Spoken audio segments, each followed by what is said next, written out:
The Shepnaz podcast begins now. You're listening to the Shepnaz podcast, a podcast by Shepherd Church. Everything we do here is to connect our community in a meaningful relationship with Christ, and we're expecting great things.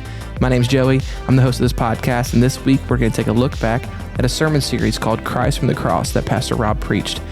In this series, he focuses on forgiveness, assurance, and anguish, things that Jesus spoke into existence at the cross. Over the next 6 days, you'll hear different excerpts from this sermon series, and we hope that it helps you look forward to Easter and the resurrection of Jesus. Martin Niemöller was a prominent, influential pastor, Lutheran pastor in Germany in the 1930s, about the time as Hitler was rising to power. Niemöller saw Hitler for who he was and what he was about, and he spent a great deal of time fervently speaking out against Hitler and the Nazis. He was eventually, because of him speaking out, arrested by the Nazis, and he was placed in a concentration camp, and he was termed as Hitler's special prisoner.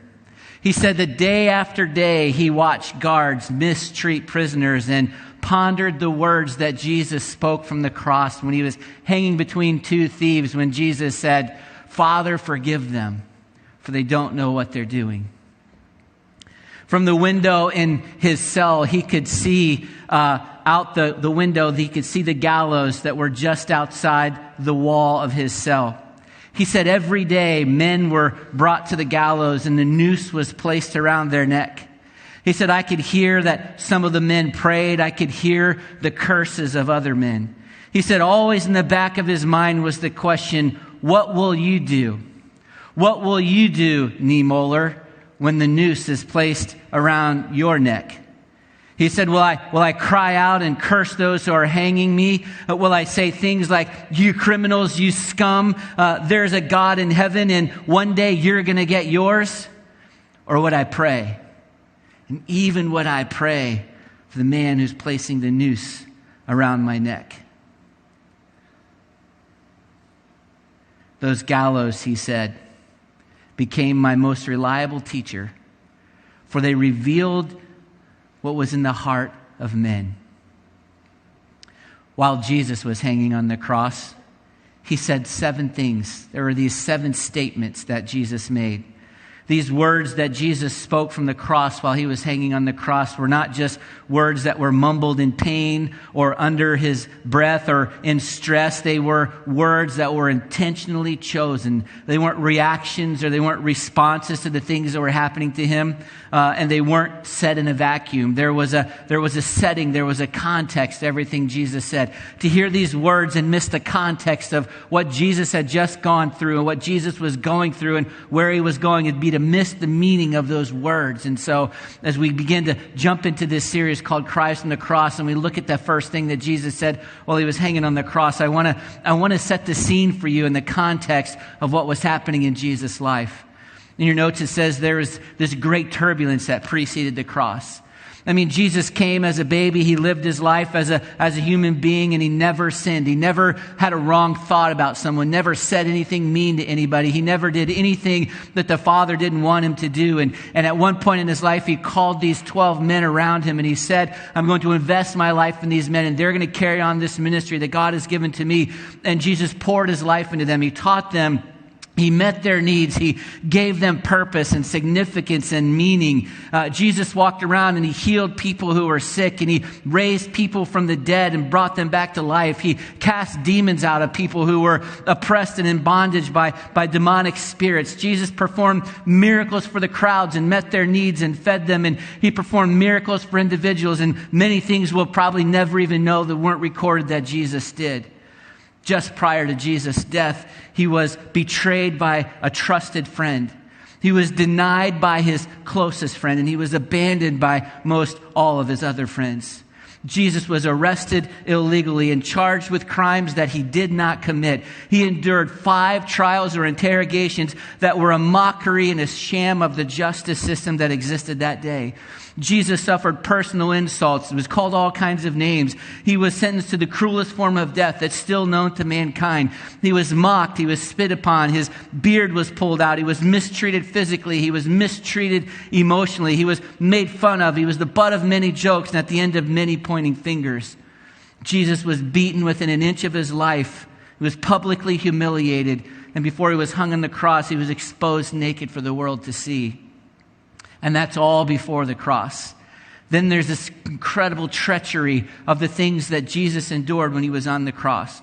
After being beaten and carrying the cross to the streets of Jerusalem to the place of crucifixion, Jesus was thrown to the ground where the soldiers placed that main crossbeam underneath his shoulders and arms. 2 soldiers held his body down and stretched his arms out parallel to the crossbeam, and they nailed Jesus' hands to the cross. Not through his hands, but through his wrists, because his hands wouldn't have been able to bear the weight of his body, and in the wrist there's more nerves, making it a more painful experience. Those 2 soldiers lifted Jesus by lifting each end of that crossbeam and placing it into a mortise on the upright beam that was already stuck in the ground. And then the soldiers bent Jesus' knees until his feet were flush to the cross, and they put a nail through both of his feet in the upright, nailing him to the cross. And there Jesus hung on the cross between 2 guilty criminals, and the world is watching. I want you to notice the difference between Jesus and the other people who have been crucified.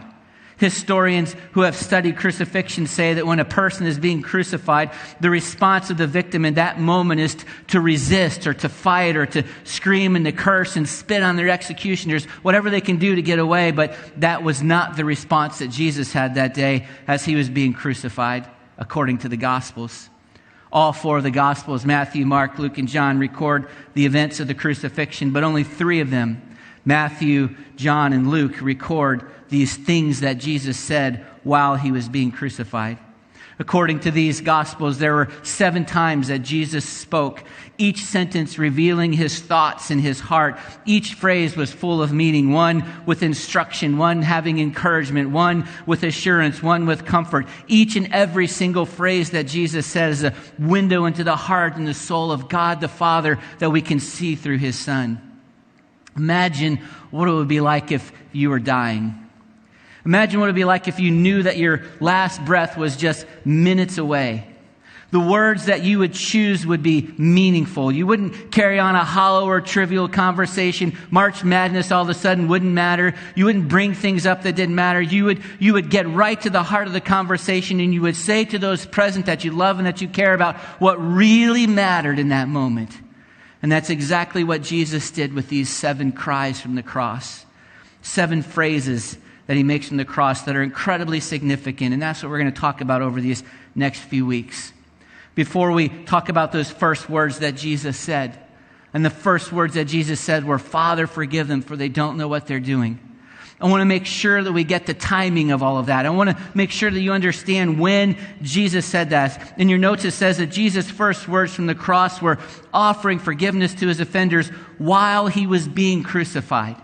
These words from Jesus didn't come afterwards. They came while he was being crucified. Not after the pain had gone, but while his wounds still bled. While the offenses were occurring. Not after he had time to process all that. While the nails were being driven into his hands and his feet, he was asking the Father to forgive his offenders. When the pain was still at its greatest. When the cross was being dropped into the ground and causing great pain, while there was still hatred in the hearts of those who were executing him, while there was blood still dripping down the splintered beams of the cross, that's when Jesus offered this cry of forgiveness. And it's important, and we'll come back to that in just a few minutes.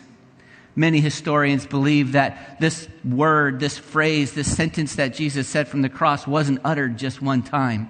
It's recorded one time, but many historians believe and theologians believe that every time someone did something to him, Jesus said, "Father, forgive them." When they nailed his right hand, he said, "Father, forgive them." When they nailed his left hand, they said, "Father, forgive them." When they nailed his feet, Jesus said, "Father, forgive them." When they jammed the crown of thorns down onto his head, he said, "Father, forgive them." When they jabbed the spear in his side, he said those words. Those words, as Luke records them in Luke 23, verse 34, were exactly this: Father, forgive them, for they don't know what they're doing. I want to look at three things before we wrap up our time this morning. The first thing is this, is that the words that Jesus spoke from the cross, that first phrase, was addressed to the Father. He was speaking directly to the Father. And let's talk about the Father for a second. Let's talk about this role that God had to play in this terrible thing that had happened that day. Can you imagine, as a father, watching your son experience what Jesus had just gone through? I mean, honestly, what father could watch the unjust suffering of his child and just let it happen and not retaliate? What father could stand idly by and allow the kind of treatment that Jesus was experiencing from evil, sinful men when he could clearly have stepped in and stopped the brutality and stopped the execution of his own son? I mean, make no mistake about it, God was there that day. He watched it happen. He listened to it happen. He was there listening to the son as the son spoke to him. What kind of father could do that? I'd say that the kind of father who was willing to endure even greater pain than his son to allow you and I the opportunity to experience forgiveness. When I was younger, I used to think, and I first heard that God loved me so much that he sent his son to die for me, I was a little bit confused. I would think, man, if God loved me so much, why would God send his son to die for me? If God loved me so much, why wouldn't he die for me? I mean, it seemed like a cheap cop-out, right? I love you so much, I'm sending someone else to die for you. And then I got married, had my own kids, and all of a sudden it made sense. It would have been way easier for God to step in and say, let my son go, crucify me. I mean, that's what any parent would do, right? You see your children suffering and you want to step in, you want to stop it, you want to keep it from happening, and that's what you would do. But God didn't do that. He was there, he was watching, he was listening, and he paid a much higher price to watch it happen and to see it happen than to step in and to allow his son to be free from all of that. And I want to be sure as we move on from this, to be sure to not minimize the Father's role on that terrible day, because he paid a great price that day as well. Those words that Jesus spoke to the Father were life-changing words. He says, Father, forgive them. Jesus asked for forgiveness for his offenders. If you've ever been wronged, you know you don't forgive nice people. You don't forgive people who've never done anything wrong to you. Forgiveness is always aimed at those who have offended you or wronged you or caused some kind of hurt in some way. But the natural response is not to forgive someone who hurts us. The natural response is to seek revenge and retaliation and make sure that they get what's coming due to them, right? But that's not what Jesus did. Jesus did not ask for retaliation. He did not ask for justice. He did not ask for vengeance. He did not ask for punishment. Jesus offered mercy for his offenders. His prayer was for Judas, who knew what he was doing when he betrayed Jesus with 30 pieces of silver. It was for Pilate, who knew he was condemning an innocent man. It was for the Sanhedrin, who had bribed people to make false accusations because they knew that the charges against Jesus wouldn't stick. It was for the soldiers who beat him and whipped him when he was tied to that stump that day. It was for the people who shouted insults and spit on him as he carried the cross through the city streets. It was for the man who jammed the crown of thorns down on Jesus' head. It was for the soldiers who ultimately put the nails in Jesus' hands and his feet. It was for the men that gambled for his clothes and for the man who stabbed him in the side to make sure that he was dead. And when Jesus says, Father, forgive them, he was also thinking about you and he was thinking about me. I know you weren't born and I wasn't born and we weren't there that day, but our sins were there. The things that we were going to do, the things that we're going to do, were all there that day. The sins of the entire world were there that day. And while we may not have been physically present, we were present because it was ultimately our sin. Everything you have done, everything that I have done that was wrong, that was an offense to the holiness of God, that contributed to the crucifixion that day. And when Jesus said, Father, forgive them, he was including you in his prayer to the Father. Well, thanks for listening to the podcast today. We hope that you liked it. We hope that you subscribe wherever you find your audio, and please share it with a friend. You can find out more about what's happening at Shepherd through our website, through our app, of course, on our social media pages, and you can get a hold of us by emailing us at podcast@shepnaz.org. Thanks for listening. Have a great day. This weekend, we invite you to have the opportunity to set aside time to remember what happened in Scripture on that first Good Friday. Text the word Friday to 614-820-8094 to receive texts Friday and Saturday. Each text will be a reminder of events that occurred leading up to that very first Easter. Once again, you can text the word Friday to 614-820-8094. Easter's coming and we are expecting great things. This year, we have 3 services Easter Sunday to experience all that God has for you and your family. You can join us at 8:30, 9:45, or 11 a.m. on April 9th, right here at Shepherd Church. Plus, you can find out all about what's happening here Easter weekend by visiting shepnaz.org/Easter 2023. We can't wait to see you here and celebrate together. A brand new event is coming to Shepherd Church this spring. Springfest happens on April 7th, and your family is sure to love it. There'll be tons of activities from inflatable obstacle courses to a glow party, from a petting zoo to axe throwing. There's even going to be prizes for winners of games and tournaments that we have like Cornhole and Can Jam. Seriously, we can't wait to see you here for Springfest. You can learn more by visiting shepnaz.org/springfest. Make plans to come and spend the evening on April 7th with us at Shepherd Church. This podcast is a production of the Shepherd Church of the Nazarene, Gahanna, Ohio. Email to podcast@shepnaz.org and let us know what you think.